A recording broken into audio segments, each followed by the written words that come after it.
Hi friends, welcome back to bankers channel Chakde with knowledge. Chakde with knowledge में एक बार फिर से आप सभी का हार्दिक स्वागत है। एक चैनल ऐसा है जो करता है सिर्फ बैंक और बैंकर्स की बात।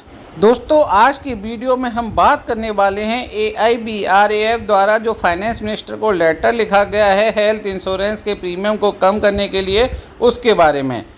इससे पहले कि हम वीडियो के कंटेंट शुरू करें, हम आपसे रिक्वेस्ट करते हैं, अगर आपने अभी तक हमारा चैनल सब्सक्राइब नहीं किया है तो सब्सक्राइब करके नोटिफिकेशन बेल को क्लिक कर लीजिए, क्योंकि हम देते हैं आपको बैंकिंग के लेटेस्ट अपडेट। आज की वीडियो में हम बात करने वाले हैं all India bank retirees action forum द्वारा 30 सितंबर 2021 को फाइनेंस मिनिस्टर को लिखे गए लेटर के बारे में। इस लेटर का सब्जेक्ट है mercy appeal of bank pensioners, denial of free medical health care insurance policy mass care of bank pensioners by IBA banks and UABU। और उसके बाद उन्होंने अपने पुराने लेटर्स का रेफरेंसेस भी दिए हैं। लेटर की शुरुआत में उन्होंने प्रधानमंत्री मोदी जी को 5 लाख का आयुष्मान भारत प्रधानमंत्री जन आरोग्य योजना के अंतर्गत जो 65 करोड़ पीपल्स को बेनिफिट हुआ है उसके बारे में दिया है। जो हेल्थ कार्ड इशू किए गए हैं यूनिक, उसके लिए थैंक यू दिया है। उसके बाद ऑनरेबल सीतारमन जी यानी कि फाइनेंस मिनिस्टर जी को 30% विदाउट एनी सीलिंग जो लिमिट हुई है इंक्रीज पेंशन की, फैमिली पेंशनर्स की, उसके लिए उन्होंने फिर से थैंक यू दिया है। आगे यूनियन ने रेफरेंस लिया है कि अभी जो group medical insurance scheme retirees employees के लिए और एग्जिस्टिंग एम्प्लॉयज़ के लिए जारी की गई है, उसके बारे में वो रेफरेंस देते हैं 2015 के बाइपार्टाइट सेटलमेंट का, जॉइंट नोट डेटेड 25 मई 2015, जिसके अनुसार जो DFS का लेटर था उसमें कहा गया था कि there should be only one policy for the retired employees as well as the existing staff, यानी कि सिर्फ एक प्रीमियम होनी चाहिए और एक ही पॉलिसी होनी चाहिए।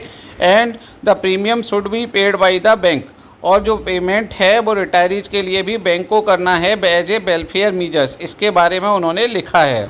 जब आप पेज नंबर 2 पे जाएंगे तो यहाँ पर साफ साफ लिखा गया है कि मेडिकल इंश्योरेंस पॉलिसी 3 लाख रुपए की जारी की गई थी वर्कमैन एम्प्लॉयज़ के लिए और 4 लाख रुपए की जारी की गई थी ऑफिसर्स के लिए, और ये जारी की थी IBA ने। वर्कमैन एम्प्लॉयज और ऑफिसर्स दोनों के लिए ही जो प्रीमियम का पेमेंट होता है वो बैंक अभी तक करता रहा है, ऐसा इसमें लिखा गया है। और उसी पैटर्न पर IBA ने जो पॉलिसी जारी की थी रिटायर्ड वर्कमैन स्टाफ और रिटायर्ड ऑफिसर्स के लिए 3 लाख और 4 लाख, लेकिन इसका जो पेमेंट वो किया गया रिटायरीज की जेब से, यानी कि उनकी पॉकेट से उनको देना पड़ा, जबकि जो पेंशन है वो रिवीजन अभी तक भी नहीं हुआ है।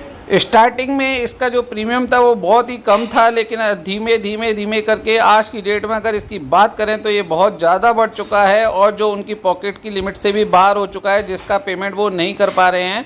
इसमें डाटा दिया है। उसके बाद ईयर वाइज कंपैरिजन का चार्ट दिया गया है रिटायरीज का और एग्जिस्टिंग एम्प्लॉयज़ का। एक 2015-16 से लेकर के 21-22 तक का चार्ट है, जिसमें आप देखेंगे कि अचानक से ही 3 साल बाद, यानी कि जब आप देखेंगे कि पिछले 3 साल 19, 20, 21, 22 में अचानक से ही बहुत ज़्यादा प्रीमियम बढ़ गया है।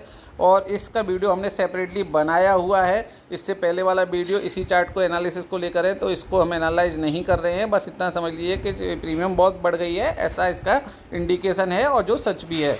तो वीडियो को आप पुराने वीडियो को, इससे पहले वाली वीडियो को देख सकते हैं और हम इस सर्कुलर पर आगे बढ़ते हैं। आगे इस लेटर में लिखा है कि रिटायरीज का टॉर्चर हो रहा है और IBA जो निगोशिएशन करता है वो UABU के साथ करता है और यूनियन के साथ, रिटायरीज की जो एसोसिएशंस हैं उनके साथ नहीं करता है, जिससे कि UABU की मनमानी हो रही है और IBA के साथ मिलकर के बहुत ही ज़्यादा प्रीमियम रिटायरीज के साथ वसूला जा रहा है, जिससे कि रिटायरीज पेन में है।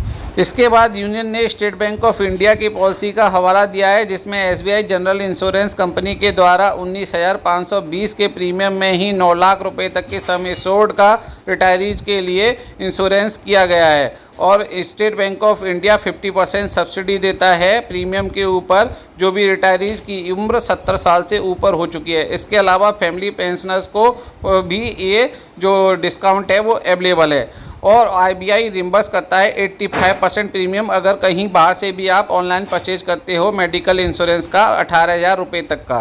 तो इस तरह से उन्होंने SBI की पॉलिसी को डिस्कस किया है, जो कि सच में ही रिटायरीज के लिए बहुत ही अच्छी पॉलिसी है। इसके अलावा जो LIC है उसका भी किया गया है कि आप देख सकते हैं यहाँ पे कि जो LIC का मैक्सिमम कवर है वो 50 लाख है ना।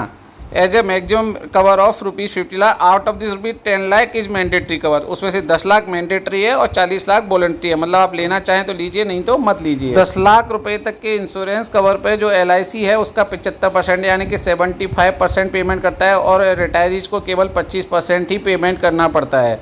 तो इस तरह से LIC की भी पॉलिसी बहुत अच्छी है, यानी कि 25% ही रिटायरीज को देना होता है।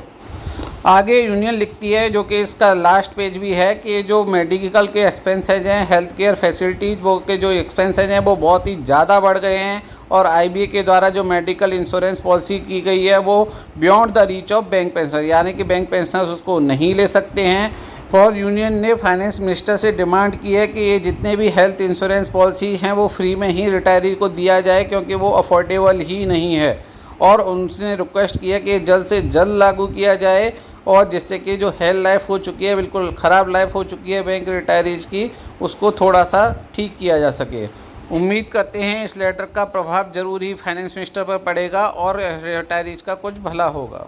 वीडियो को लाइक करना और रिटायरीज के साथ शेयर करना ना भूलिएगा। अपने चैनल को सब्सक्राइब कर दीजिए और नोटिफिकेशन बेल को क्लिक कर दीजिए। आप सभी का बहुत बहुत दिल से धन्यवाद।